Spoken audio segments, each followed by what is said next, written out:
Well, journalists to look at these matter, traffic offences, and looking at who's got the powers to effect same is a legal practitioner, Joseph Kulu. Thanks to journalists this morning.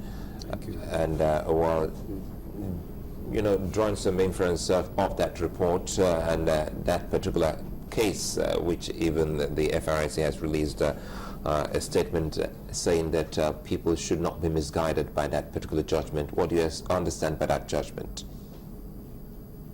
Well, the judgment in question, that's the judgment in Olaniyon's case, which has been recently delivered. The Federal Road Safety Commission has already gone on appeal against that judgment. And as it is today, going by the doctrine of judicial precedents, a Court of Appeal judgment has been delivered recently. This particular one in Olaniyon's case is being tested on appeal. So the law as it stands today is the Court of Appeal judgment.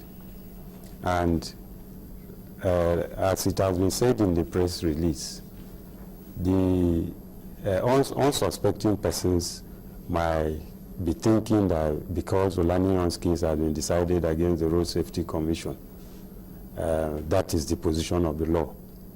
But when you go strictly by the doctrine of judicial precedents, which simply states that you follow earlier decided cases or earlier decisions in particular areas of the law, on particular points of law. And once a decision of a court is given, particularly when you take cognizance of the hierarchy of the courts, the Court of Appeal is a court that has higher powers than the Federal High Court and the State High Courts. The decision in question is the decision of the Federal High Court. And there having been a decision of the Court of Appeal in respect of similar fact situations in place until either the Court of Appeal itself in a later case until the Court of Appeal itself set aside its decision, or on further appeal to the Supreme Court decides otherwise. The Court of Appeal decision as it stands today is the position of the law, which has recognized the powers of the Federal Road Safety Commission to regarding the issue of number plates and the issue of imposition of fines. Because the Enabling Act, the Federal Road Safety Commission Establishment Act of 2007 clearly stipulates the powers of the Commission, their mode of operation, their responsibilities, even on issues regarding fines. And once a person is caught and alleged to have committed a traffic offense, the first step the Commission does, the officials of the Commission do, is to issue a notice. Once that notice is issued to the individual, he has the right as a free citizen of this country to either pay that fine or to challenge that notice in the courts of law.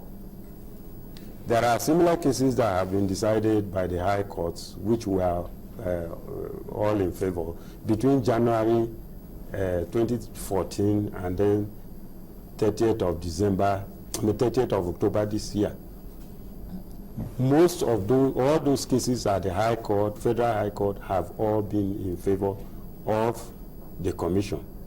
This one in Olaniyon's case took a different turn, and that's why the Commission strongly feels they have to test that decision on appeal. Okay, now tell us what exactly is, you're currently in court. You've gone to the Court of Appeal on this particular case. On that particular case. What is the meat of the matter that is in contention here?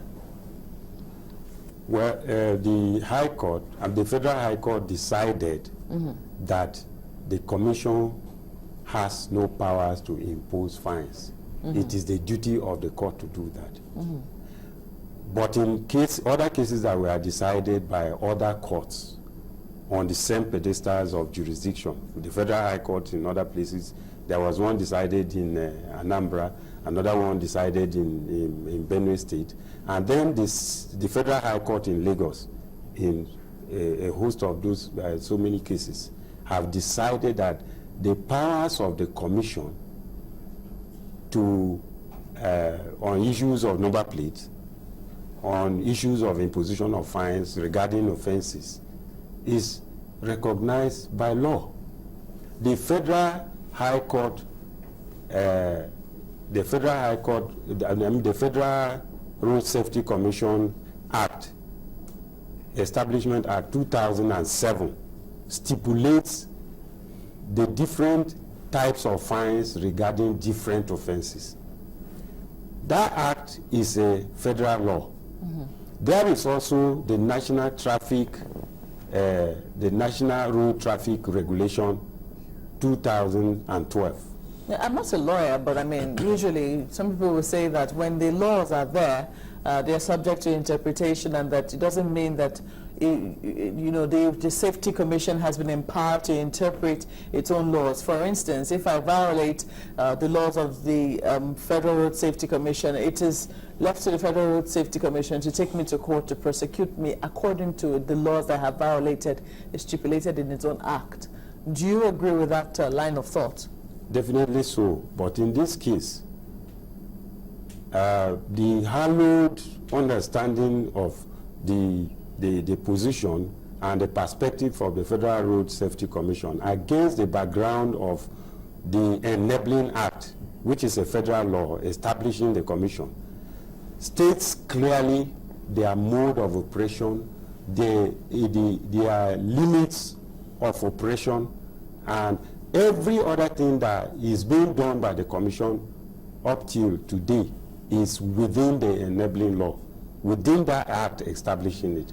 It is now left for citizens of this country who are not comfortable with their mode of operation vis-a-vis the act establishing the commission to challenge or to call for the interpretation of certain provisions of the act, which in their belief may be that the commission is acting ultra vires, maybe outside the scope of their the extent of the powers of their operation. Oh, definitely. The laws will stipulate clearly how the commission is to, operate.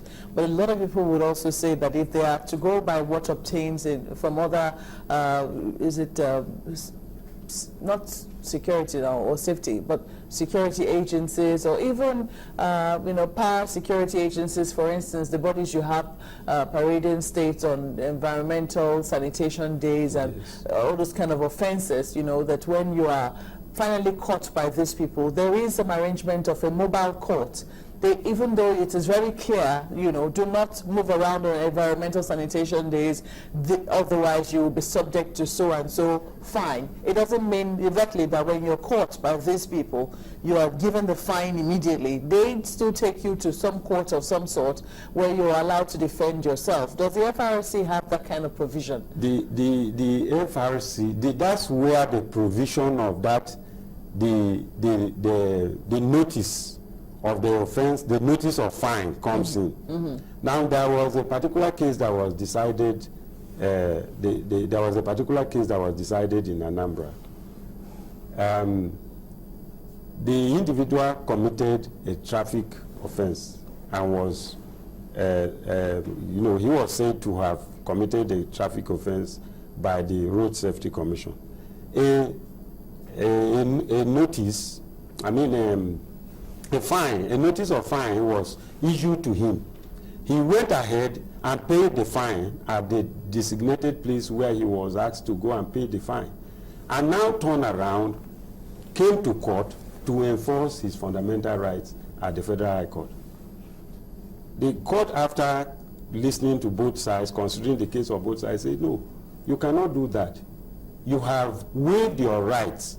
As a citizen of this country, you have the right to have refused paying that fine and would have gone to court with that a notice of a fine, challenging it that the commission lacks the powers to have imposed the fine.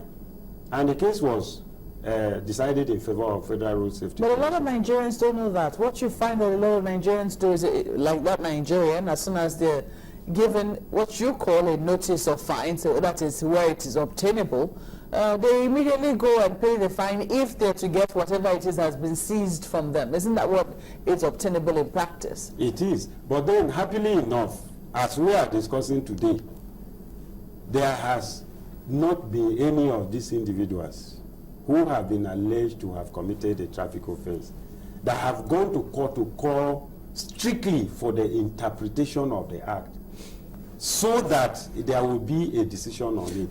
When they do, they either go to enforce their fundamental rights, or they file a typical civil suit asking for declaratory orders that the extent and the scope of the operation of the commission is not within the confines of the law. They lack the power and authority, whereas they don't have recourse to the enabling act, the 2007 act establishing the commission.